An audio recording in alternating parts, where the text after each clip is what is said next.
예, 오늘은 뉴스 한 가지 사안 더 보도록 하죠. 중국 회사채 부도 여파가 증권사와 신용평가사 간 갈등에 이어서 이제 증권사 간의 진실 공방으로 번지고 있습니다.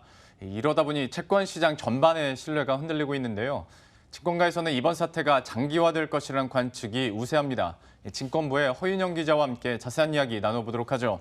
허윤영 기자, 먼저 좀 상황을 잘 모르시는 분들도 많기 때문에 상황 설명부터 한번 해주시죠.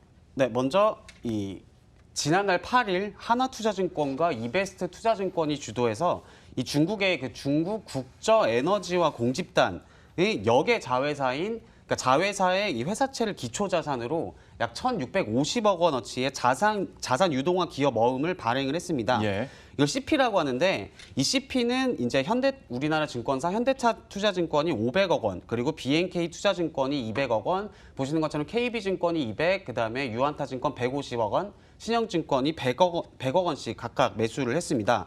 근데 이 발행 20여일 뒤인 지난달 25일 이 중국 에너지와 공집단 측은 이 자회사가 발행한 3,800억 원 규모의 그 채무 원리금을 상환하지 못했다고 공시를 했는데, 이에 따라서 이 에너지와 공집단 그 신용을 바탕으로 발행한 모든 채권이 동반부도 위기에 처했습니다. 근데 채권이 부도 위기에 몰리면서 이 아까 언급해드린 해당 그 증권사들이 해당 증권사들의 손실이 좀 불가피해진 상황입니다. 그래서 이 부도 우려가 커지자 이 CP 발행을 주도한 하나투자증권과 그리고 이 CP 신용 등급을 평가한 나이스 신용평가, 그리고 이 CP를 매수한 증권사 5곳이 이 그 에너지와 공집단 중국 본사를 방문해서 이 대책을 논의하기도 했습니다. 현재 이 중국 쪽에서는 이달 말까지 이 자구안을 발표하겠다라는 입장을 밝힌 상황입니다. 그러니까 신용평가를 기반으로 채권을 발행을 그쵸. 하는 거니까 증권사 입장에서는 우리가 그걸 보고 했는데 이런 사단이 났으니 신평사 문제다라고 당연히 할 테고, 그렇죠, 맞습니다. 신평사 입장에서는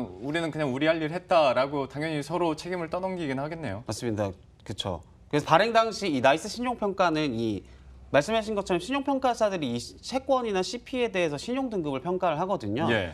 당초 이 ABCP의 평가 등급은 A2 등급이었습니다. 보시는 것처럼. 근데 증권가에 따르면은 이 A2 등급 저 신용 등급을 토대로 아까 말씀드린 하나투자증권과 이베스트 투자증권이 이 CP 발행을 이제 한 거죠. 상품을 네. 만든 거죠. 그런데 이 중국 회사가 이 채무 원리금을 상환하지 못했다고 공시하자 이 C로 등급을 낮춰버린 겁니다. 아하. 네. 그러니까 이 채무불이행 위험이 높아진 상황이니까 어쩔 수 예. 없이 신용 등급을 낮춰야 되잖아요. 그래서 말씀하신 것처럼 이 투자한 증권사 입장에서는 이 우량 CP가 갑자기 투기 등급으로 그러게요. 전락해버린 겁니다. 그래서 이 앞서 이 중국 공기업이라는 점을 근거로 높은 신용 등급이 부여가 됐는데, 돌연 이제 실질적으로 공기업으로 볼 수 없다며 등급을 낮추자 증권사들이 신평사의 신용평가가 잘못됐다고 반발을 한 겁니다. 그래서 반면 신용평가사들은 이 신용 등급은 상품 개발의 참고 사안일 뿐이라며 이 책임을 모든 책임을 신평사에게 돌리는 건 무리가 있다고 팽팽히 맞서고 있는 상황입니다. 예. 그래서 일각에서는 이 증권사와 신평사 간 이제 소송전도 거론이 됐는데, 이달 말 발표 예정인 이 중국 회사의 자구안이 좀 미흡해서 손실이 불가피할 경우에는 소송전도 아직 배제할 수가 없는 상황이다라고 볼 수 있습니다. 증권사 입장에서는 정크 붙는 줄 알았으면 당연히 안 했을 텐데 너희들이 그렇게 높게 잡아놓고 나중에 C등급까지 떨어지니까 우리가 피해를 봤다라고 당연히 얘기를 할 테고, 신평사에서는 상황이 바뀌니까 우리가 재평가를 한 거다라고 얘기를 하겠고, 네, 이 맞습니다. 증권사와 신평사 간의 논쟁은 어느 정도 상식적으로 이해가 가는데, 그렇죠. 네. 증권사와 증권사 간의 현재 논쟁은 왜 일어나고 있는 겁니까? 이게 이제 채권 시장 신용 평가 문제에 이어서 이제는 증권사 간의 좀 갈등으로까지 번지면서 이 채권 시장 그 전반에 대한 좀 신뢰에 금이 가고 있는 상황이 예. 진행되고 있습니다. 그래서 이 어떤 상황이냐면 이 채권 발행, 그러니까 이 CP 부도 우려가 제기된 이후에 일각에서 유한타증권과 신영증권이 보유한 이 CP 물량을 당초 현대차 투자증권이 예. 매매해주기로 했다고 약속했다는 예약 매매 주장이 제기가 됐는데, 그러니까 이게 이 일각이란 게 그러면 공식적으로 발표를 한 건 아니고 이런 얘기가 있었다 정도로 우리가 알아야 되는 건가요? 근데 이제 유한타증권과 신영증권 쪽에서는 예. 공식적으로는 예. 예약 매매를 했습니다 이렇게 발표를 한 것까지는 아니지만 취재를 하면은 이제 어느 정도 현대차 투자증권과 이야기가 된 게 맞다, 좀 이렇게 언급이 되고 있습니다. 네. 예. 그래서 아시다시피 해외 CP 같은 경우에는 이 자기 매매 등 투자 목적으로 인수하는 경우도 있지만 이 다른 기관 투자자들에게 판매하기 위한 그 단순 중개를 목적으로 참여하는 증권사들도 있는데 네. 이제 이 지점에서 좀 문제가 발생을 한 거라고 보시면 됩니다. 그래서 현대차 투자증권은 이 메신저 등을 통해서 이 수요 협의 차원에서 실무자 간 사적으로 이야기한 부분이다라면서 공식적 거래가 아니어서 법적 효력이 없다고 이제 예약매매 문제를 부인을 했고요. 반면 신영증권 측은 저거는 현대차 투자증권의 주장일 뿐이라며 대응 방안을 마련 중이다. 그리고 유안타증권 역시 신영증권과 비슷한 입장을 밝힌 상황입니다. 예. 일단 상황만 보면은 이 해당 CP를 두고 이 현대차 투자증권과 신영증권 그리고 유안타증권이 매매 이야기를 나눈 거는 좀 사실인 것 같고요. 근데 문제는 이제 앞으로 이 증권사 간의 채권 거래 자체 신뢰에 타격이 좀 있을 것 같다라는 그렇겠죠. 관측이 나오는데, 네. 통상 이 그 증권사 간의 채권 거래는 이 메신저나 전화 등의 구두 협의로 이 수요 예측 그리고 매매 협의를 진행을 한다고 합니다.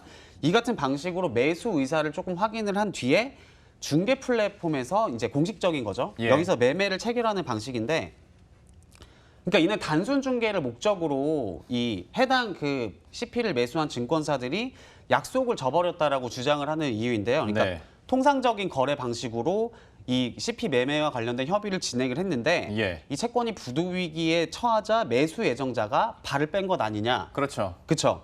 단순 중개로 참여한 증권사 입장에서는 이게 결제 불이행이다. 이렇게 예. 받아들일 수 있는 여지가 있는 거죠. 예. 특히 신영증권의 경우에는 좀 해외 CP를 적극적으로 매수하는 증권사가 아닌 것으로 알려져 있는데, 근데 이번 ABCP 거래에 참여를 하게 된 건 좀 매수 예정자가 있었기 때문인 것 아니냐는 관측이 나오기도 했습니다. 그래서 이제 한 증권업계 관계자는 법적 공방으로 만약에 이게 치닫게 된다면 이 채권을 매수하겠다는 의사 표시를 어떤 방식으로 효력이 있느냐 없느냐 이게 쟁점이 될 것 같다라고 지적을 하기도 했습니다. 뭐 네. 이제는 그러면 계약서 쓰자고 얘기까지 나오겠네요. 우스갯소리로. 그렇죠. 그럴 수도 있는 상황이 올 수도 있지 않을까. 예. 왜냐하면 이게 뭐 어쨌든 이게 워낙 이 채권 부도가 갑작스럽게 난 상황이기 때문에 증권사들 사이에서도 좀 갈등이 불거지는 측면이 있는 것 같습니다. 어떻게 하다 보니까 진실공방 사안이 돼버렸는데 그럼 금융당국에서는 입장이 어떻습니까?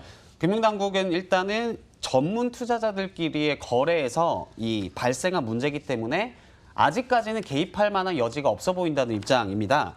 그래서 방금 말씀드린 예약매매 논란에 대해서도 이 금융당국이 사실관계를 좀 어느 정도 확인을 파악을 한 것으로 알려졌는데 이 CP 자체를 아직까지는 매도를 한 정황이 없어서 이 파킹까지는 맞는 것 같은데 네. 이 파킹 거래까지를 보기에는 다소 좀 어렵지 않나 이런 좀 입장인 것으로 전해졌습니다. 그래서 결국에는 이 중국 본사에서 발표할 이 자구안이 중요해졌는데요. 만약 이 해당 CP의 손실이 확정이 될 경우 이 투자자 보호 차원에서라도 금융당국이 그때쯤이면 나설 수밖에 없을 것이다. 이런 전망이 나오고 있는 상황입니다. 네. 좀 논란이 있겠습니다만 이것을 제3자 입장에서 바라보는 우리 입장에서는 채권 시장에 대한 신뢰도 좀 많이 떨어질 것 같네요. 지금까지 허윤영 기자와 함께했습니다. 고맙습니다.